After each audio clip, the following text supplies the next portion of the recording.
నేను ఇంకొక ముచ్చట ఏం చెప్తున్నా అంటే ఇక్కడ నీకు పొంగులేటి ఎందుకు వచ్చిండని ఒకటి రావచ్చు. ఇక్కడ ఒకటి జరుగుతుందట. ఈయన నమ్మితే ఒకవేళ కాంగ్రెస్ పార్టీలో నుంచి ఒకవేళ తీసుకునే యోచనలు కూడా ఉంటాయి. ఒకవేళ నేను ఏం చెప్తున్నా అంటే ఒకవేళ కేంద్రంలో బీజేపీ కనుక అధికారంలోకి వస్తే ఒకవేళ ఎట్టి పరిస్థితుల్లో రేవంత్ రెడ్డిని ఎంకరేజ్ చేయరు. ఆయనకు ఆర్ఎస్ఎస్ భావాలు ఉన్నాయి అనొచ్చు, ఇంకా మీరు ఏదైనా అనొచ్చు, కానీ ఎంకరేజ్ చేయరు. ఎందుకంటే ఆయన వ్యవహార శైలి ఎక్కడ ఛాన్స్ దొరికితే అక్కడ భజన పాట పడతాడు. రేపు మళ్ళీ ఏదైనా జరగవచ్చు, మళ్ళీ ఆయన ఏంటనే మరలొచ్చు అని. కాబట్టి పొంగులేటి ద్వారా ఏమైనా నడిపిస్తే నడిపించవచ్చు అనే వాదన చాలా బలంగా నడుస్తుంది. మరి పొంగులేటి కూడా ఎంతవరకు అలా అవుతాడు? ఎందుకంటే పొంగులేటికి కొన్ని ఎథిక్స్ రాజకీయాలు ఉంటాయి. మరి ఆయన కూడా అలా మారుతాడని అయితే మనం అనుకోలేం, కానీ చెప్పలేం. సంప్రదింపులు జరుగుతున్నాయి. ఇది మనం అనే మాట కూడా కాదు. ఏలేటి మహేశ్వర్ రెడ్డి అయితే చాలా బలంగా చెప్పిండు. కొంతమంది మంత్రులు మాకు టచ్లో ఉన్నారు, అందరూ కూడా వచ్చే అవకాశం ఉంది. ఎందుకంటే వాళ్ళ దోస్తులే కదా. ఏలేటి మహేశ్వర్ రెడ్డి ఎక్కడి నుంచి పోయినా ఆయన ఇక్కడి నుంచి పోయినానే కదా. సిరిపూర్ కాకాజీ నగర్లో గెలిచినా కూడా ఇక్కడి నుంచి పోయిన వాళ్ళే, చాలా వరకు ఇక్కడి నుంచి పోయిన వాళ్ళే. అందులో ఏది కాంగ్రెస్ నుంచి పోయిన వాళ్ళే ఎమ్మెల్యే గెలిచారు ఉన్న 8 మందిలో కూడా. వీళ్ళు దోస్తులు కాబట్టి ఎప్పుడో ఒకసారి ఫోన్ చేసుకొని ఉంటారు, ఇలాంటి ప్రస్తావన వచ్చి ఉంటుంది. కానీ పైకి ఏదో నువ్వెంత అని మాట్లాడుకుంటారు. కాబట్టి వీళ్ళందరూ స్కెచ్ చేసి ఈ యొక్క రేవంత్ రెడ్డిని అయితే దింపే ప్రయత్నంలోనైతే ఉన్నట్టుగా తెలుస్తుంది. కాబట్టి ఈయన వ్యవహార శైలి ప్రజానీకానికి ఇబ్బంది పెట్టే కథ. బోనస్ లేదు, ఓట్లు కొనుడు లేదు, అన్ని అబద్ధాలు. ఈరోజు ఈయన మాట్లాడేది ఒకటి ఉంటుంది, ఆయన మాట్లాడేది ఒకటి ఉంటుంది. మద్యం అసలు తెలంగాణలో మద్యం లేకుండా చేస్తాం, మేము చాలా శుద్ధపూసలం అని మాట్లాడిన వీళ్ళు తెలంగాణలోకి అంటర్ అనే కొత్త బీర్లు తీసుకురావడం, దానికి మాకు ఎలాంటి సంబంధం లేదని జూపల్లి చెప్పడం ఎంత అది. ఇక్కడ అందశ్రీతోటి కూడా సాంగ్ పాడించేటప్పుడు కూడా ఆ యొక్క కీరవాణి పక్కన కూర్చున్నాడు, తైతక్కలాడిండు, చెమ్మచెక్కలు చేసిండు. తర్వాత నాకు సంబంధం లేదు, అది అందశ్రీది అంటాడు. ఇవన్నీ చూస్తుంటే చాలా ఇబ్బంది ఉన్నాయి. ఇవన్నీ అంశాలే నిజంగా చెప్పాలంటే ఇవే పతనానికి కారణము. వీళ్ళు అనుకున్న 12-14 సీట్లు తెలంగాణలో రాకపోయినాయి అనుకో, రేవంత్ రెడ్డి పతనం మొదలైనట్టయింది. మొదలే ఒంటెద్దు పోకడ ఏదైతే వద్దంటమో అది చేయడం. ఏమన్నాయా నీకు? కాకతీయ కళాతోరణం ఏమన్నది? నేను గొలుసు కట్టు చెరువులు తోవడం కాకతీయులు చేసిన తప్ప? అరే ఉంటుంది. అప్పుడున్న సందర్భంలో 2 రాజ్యాల మధ్య పోటీ ఉంటే తప్పేది. ఇప్పుడు నువ్వు పక్క రాష్ట్రము ఒకవేళ నీ ప్లేస్ తీసుకుంటా అంటే ఊరుకుంటావా? ఒకవేళ ఇప్పుడు తెలంగాణ ఉంది, అటు ఏపీ ఉంది, ఒక కొంత ప్లేస్ కావచ్చు, ఒక జిల్లాని నేను కబ్జా చేస్తా అంటే ఊరుకుంటావా? అరే జిల్లాని కబ్జా చేస్తా అంటే ఊరుకోలేదు రేవంత్ రెడ్డి. నువ్వే అన్నావు అనుకో, రేపు నాడు సీఎం రేవంత్ రెడ్డి రాచరిక పోకడాలని రాస్తాడా? ఎవడన్నా రాస్తాడే? లేకపోతే కృష్ణా అయినా నీకు ఎగ్జాంపుల్ నేను చెప్పేదానికంటే నువ్వే చెప్తున్నావు. ఇంకా కృష్ణా జలాల వాట నువ్వు అటు ఇవ్వకపోతే అయిపోయా. సరే ఎవరు ఏమైనా కూడా నీకు కావాల్సిన హక్కులు నువ్వు పోరాడతావు కదా. నీకు కావాల్సిన హక్కులు నువ్వు పోరాడినప్పుడు నీకు కావాల్సిన ప్రజలకి ఏదైతే కొంచెం ఏంటి వాళ్ళకు ఉపకారం చేయాలన్నప్పుడు ఏదో ఒకటి తెగించి కొట్లాడాల్సి వస్తుంది. ఇప్పుడు ఆ రోజు కేసీఆర్ కావచ్చు, లేకపోతే మిగతా వాళ్ళందరూ కూడా కావచ్చు, ఉద్యమకారులు కావచ్చు, ఆ రోజు ఏది చంద్రబాబు నాయుడు పైన నీ గురువు నీ పప్పు మీరందరూ ఒక బ్యాచ్ కదా, మీ పైన తిరగబడ్డప్పుడు వీళ్ళందరిది రాచరిక పోకటవుతుందా? మరి అలా రాచరిక పోకటైతే నువ్వెట సీఎం అయి కూర్చున్నావాడా? సిగ్గుండాలి కొంచెమన్నా. వరంగల్ ప్రజల్ని ఇబ్బంది పెడతానికి సిగ్గుండాలి, వాళ్ళ ఆత్మగౌరవాన్ని దెబ్బతీస్తానికి సిగ్గుండాలి, వాళ్ళ అస్తిత్వం పైన దెబ్బ కొడతానికి సిగ్గుండాలి. ఇటు చార్మినార్, అసలు చార్మినార్ అనేది ఎందుకు కట్టిననేది తెలుసా నీకు? తెలుసా? నిన్న ఒక అన్న క్వశ్చన్ వేసి నేను మాట్లాడుతాను. రామాయణంలో ఏదైతే రాముడు ఉన్నాడో రావణుడు ఉన్నాడో వాళ్ళ అమ్మ నాన్న పేరు చెప్పాను ఒకసారి సీఎం ఎప్పుడైనా కలుతా అన్నాడు. నిజంగా ఒకసారి ఈ వీడియో ఎవరైనా చూస్తే రేవంత్ రెడ్డికి ఈ యొక్క షేర్ చేయాలి. రావణాసురుని యొక్క అమ్మ నాన్న పేరు ఏందని ట్వీట్ చేయాలి, విత్ ఇన్ 1 minute పెట్టాలి. మళ్ళీ ఏంది మళ్ళీ అక్కడికి పోయి అదంతా కాదు, ట్వీట్ చేయరు ఒకసారి, ఎట్లుంటుందో చూద్దాం. ఏమన్నా సోషల్ మీడియాలోనే ఏమైనా రిప్లై ఇస్తాడు చూద్దాం. అంటే ఆ తెలంగాణ ప్రజానీకానికి కూడా తెలిసింది నీకు అంత నాలెడ్జ్ లేదని. ఆడ కూర్చుంటావు. చార్మినారు ఏంది ప్లేగు వ్యాధి వస్తే ఆ యొక్క ప్లేగు వ్యాధి ఏదైతే ఆ మహమ్మారికి గుర్తుగా ఆడ పెట్టిర్రు, ఒక ప్రేమ చిహ్నంగా పెట్టిర్రు అక్కడ. దాన్ని నువ్వు ఈరోజు చెరిపేస్తానంటే ఊకుంటారా? ప్రపంచ దేశాల నుంచి వచ్చినప్పుడు తెలంగాణ రాష్ట్రం అంటే చార్మినార్, గోల్కొండ, వరంగల్ కోట, రామప్ప యునెస్కో గుర్తింపు ఎందుకు ఇచ్చింది? ఎందుకు ఇచ్చింది యునెస్కో? ఎందుకు ఇచ్చింది అంటే ఇదే పర్పస్లో. అవి మొత్తం కట్టడాలు ఆ రోజు అద్భుతంగా ఉండే అవన్నీ కూడా ఉన్నాయని యునెస్కో గుర్తింపిస్తే నువ్వు ఈరోజు అవన్నీ రాచరిక పోకడాలు అంటున్నావు. నీ రాచరిక పోకడానికి పతనం మొదలైంది.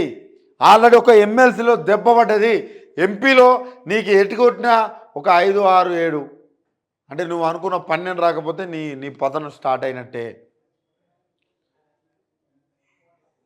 నీ పతనం స్టార్ట్ అయినట్టే. కాబట్టి చెప్తున్నా, ఇకనైనా మార్చుకో. ఏంది అసలు ఈరోజు ఇంకొకటి కూడా చెప్తా. ఈరోజు గన్ పార్క్ వద్ద అమరవీరులకి ఆడికి వెళ్ళినాం, నివాళులర్పిద్దామని వెళ్ళినాం. వెళ్తే 10 వరకు అట విఐపీలకు ఆడ అవకాశం ఉంది, 10 తర్వాత మనకి ఇస్తారంట. ఎవరా విఐపీలంతా? ఎవరు ఇవాళ పోయినోళ్ళు? ఏ రోజన్నా రేవంత్ రెడ్డి ఒక్క ఫోటో చూపెట్టి ఇవాళ తప్ప నువ్వు ఏ రోజన్నా గన్ పార్క్ పోయి అక్కడ అమరవీరుల స్తూపానికి నివాళులర్పించింది? ఈరోజు ఆ 1200 మంది బలిదానం అక్కడ ఆత్మలు ఘోషిస్తాయి. 1969 నుంచి అక్కడ ఆ యొక్క స్తూపం ఉంటే నువ్వు ఏ రోజు పోయినావో నాకు చెప్పు. కొద్దిగా సిగ్గుండాలి కదా. 10 దాకానట. ఎవరా మీరు ఆపుతానికి? ఎవరు మీరు అసలు? మా బిడ్డలు చనిపోతే, మా పేద బిడ్డలు చనిపోతే ఆడికి మమ్మల్ని లోపలికి పోనీయకుండా ఎంత సిగ్గుచేటు మీకు? ఏ రోజన్నా ఇట్లా ఆపిర్రా? ఏ రోజన్నా ఆపిర్రా? అదంతా మేము కంచెలు బద్దలు కొట్టినాం, అంగిలు నించుకున్నాం, నీ ముఖం దించుకున్నావు. ఆడ ఎట్లా పడుతున్నాయి కంచెలు? ఎప్పుడైనా నేనేం చెప్తున్నా, కంచెలు దించేసుకున్నాం. మళ్ళా ఏది ఇవాళ ఇంకో ముచ్చలు కూడా తెచ్చిండు. ప్రగతి భవన్ మంగళవారం, శుక్రవారం. అదే తూ అని ఉంచుతారా? నిన్ను అసెంబ్లీ వేదికగా పల్లా రాజేశ్వర రెడ్డి ఒక మాట అడిగిండు. ఏమడిగిండు? అసలు ఆ ప్రగతి భవన్లో ఎన్ని అర్జీలు వచ్చినాయి, ఎన్ని మీరు క్లియర్ చేసిరని. ఏడ చేస్తారు? మీ మొఖాలకు అసలు ఎన్ని వచ్చినావో క్లారిటీ లేదు. వచ్చినా కూడా ఏం చేసినావు? అభయస్థ ఫాములు పెడితే సమోసా కూడా ఎత్తుకపోయా. అభయస్థ ఫాములు పెడితే పాన్ షాపోడు, సమోసా షాపోడు ఆ నాగోల్ బ్రిడ్జ్ల మీద దొరికా. అందులో నీకు ఇంకా ఎత్తులకి అదోటి ఇదోటి అని పెడితే బోర్ల బొక్కల పడుతుంది. ఇవన్నీ చూస్తే ఈరోజు టెక్నాలజీ ఏదైతే కంప్యూటీకరణలో నడుస్తున్న టెక్నాలజీని పేపర్ మళ్ళీ లైన్లో నిలబడే పరిస్థితి తీసుకొచ్చినావు. రైతులను లైన్లో నిలబెట్టినావు. పత్తి గింజలు లేక వాళ్ళు ఏడుస్తుంటే ఈయనేమో ఆడ ఏది మహబూబ్నగర్లేమో పత్తి గింజలు లేక, ఆదిలాబాద్ అక్కడ వాళ్ళు పత్తి గింజలు లేక వాళ్ళుంటే ఈ మంత్రి వస్తాడు 75 లక్షల పత్తి గింజలు కొనుక్కొచ్చినాం, అందుబాటులోకి తెచ్చినాం అంటాడు. సీఎం ఏమో రైతు భరోసా ఇచ్చినాం అంటాడు. ఇంకో నెలలో మేము పూర్తి చేస్తామని వ్యవసాయ శాఖ మంత్రి అంటాడు. అసలు ఆయనకి ఎక్కడ గతి లేక వాని మంత్రి అయ్యిండు. చివరి క్షణంలో వచ్చిండు అక్కడ మంత్రి. ఏంది ఈ యొక్క పరిస్థితి? ఏంది అసలు తెలంగాణకి? ఈ పరిస్థితి తీసుకొచ్చింది ఎవరు? ఎవరు తీసుకొచ్చారు? మొన్నొచ్చిన పొంగులేటి మంత్రి అయిపోయా, మొన్నొచ్చిన తుమ్మల మంత్రి అయిపోయా, మొన్నొచ్చిన చూపల్లి మంత్రి అయిపోయా, రేపో మాపో కడియము. ఏంది ఇదంతా? అంటే కాంగ్రెస్లో ఎవరు బతకకూడదా? నిజాయితీగా ఉన్న కాంగ్రెస్లో నేను చెప్తున్నా, మళ్ళీ టీడీపీ అవన్నీ తీసుకురాబోతున్నాడు. అవన్నీ కూడా తీసుకొచ్చే ప్రయత్నం చేసినా కూడా ఊకోరు. ఇవన్నీ కూడా ప్రజలారా నేనేం చెప్పినా ఒకటి, వలసలు ఏదైతే రేవంత్ రెడ్డి వలసలు ప్రోత్సహించిండు, అవి టీడీపీ వ్యక్తుల్ని ప్రోత్సహించిండు, చాలా నీచంగా ప్రోత్సహించిండు. ఎవరైతే సమైక్యవాదం ఉన్నారో వాళ్ళని ప్రోత్సహించిండు. మళ్ళీ ఇన్ని 10 ఏళ్ళు అధికారం ఎవరైతే ఉన్నారో అదే వాళ్ళని తీసుకొచ్చి మళ్ళీ మంత్రులను తీసుకొచ్చిండు. కాబట్టి అదొక కారణం. అదేవిధంగా జయ జయ తెలంగాణ రాష్ట్రీయ గీతంలో కీరవాన్ని ఇన్వాల్వ్ చేసి మన యొక్క తెలంగాణ బిడ్డల్ని అవమానపరిచిండు. వాళ్ళు ఎంత కొట్లాడినా కూడా వాళ్ళకి నో ఛాన్స్ అన్నాడు, అదొకటి. అదేవిధంగా ఎంపీ ఎలక్షన్లలో ఆయన్ని దారిదాపుగా ఆయన తీసుకొచ్చిన స్థానాలన్నీ ఓటమి అంచులో ఉన్నాయి. ఎగ్జిట్ పోల్స్ అయితే చెప్తున్నాయి చేవెళ్ళ ఇవన్నీ, అదొక కారణం అవుతుంది. అదేవిధంగా ఈయనకి ఈ యొక్క బీజేపీ ఎప్పుడున్నా వలసలు ప్రోత్సహించి ఏక్నాథ్ షిండేలను తయారు చేసి ఎప్పుడు ఒకరిని ప్రోత్సహించి అక్కడ సీఎంని మార్చడం వాళ్ళకున్న ఒకటి. ఒకవేళ వాళ్ళు కనుక గెలిస్తే అదొక పాయింట్. ఇట్లా అన్నీ కూడా ఈరోజు ఎమ్మెల్సీలో ఆయన సొంత జిల్లాలనే ఓడిపోవడం. అదేవిధంగా మహబూబ్నగర్ కూడా ఇప్పుడు డీకేఆర్న గెలుస్తుందని కొన్ని ఎగ్జిట్ పోల్స్ చెప్పడం. ఆ విధంగా చూసుకుంటూ పోతే మహబూబ్నగర్లోనే ఆయన తన అస్తిత్వాన్ని కావచ్చు, ఆయనకున్న క్రేజ్ని కావచ్చు కాపాడుకోలేకపోవడం. అసలు ఆయన క్రేజే లేదు, ఆ క్రేజ్ అనే మాట కూడా మనం తీయొద్దు. ఇవన్నీ చూస్తుంటే ఆయన పతనం మొదలైందని చాలా పెద్ద పెద్ద వాళ్ళే చెప్తున్నారు, చాలా పెద్ద పెద్ద వాళ్ళే చెప్తున్నారు, రాజకీయ విశ్లేషకులు అందరూ కూడా చెప్తున్నారు. కాబట్టి ఈ యొక్క ఇప్పటికైనా మార్చుకోవాలి. ఈ 6 నెలల్లో చేసిందంటే జాతీయ గీతాన్ని కీరవానికి ఇవ్వడం తప్ప ఈయన చేసింది ఏం లేదు. ఫ్రీ బస్ అంటారా, ఇక అది ఆడతల్లులు మన ఛానల్లో ఎంత పొట్టు తిడుతుర్రో అదే చూసుకోవచ్చు మనం.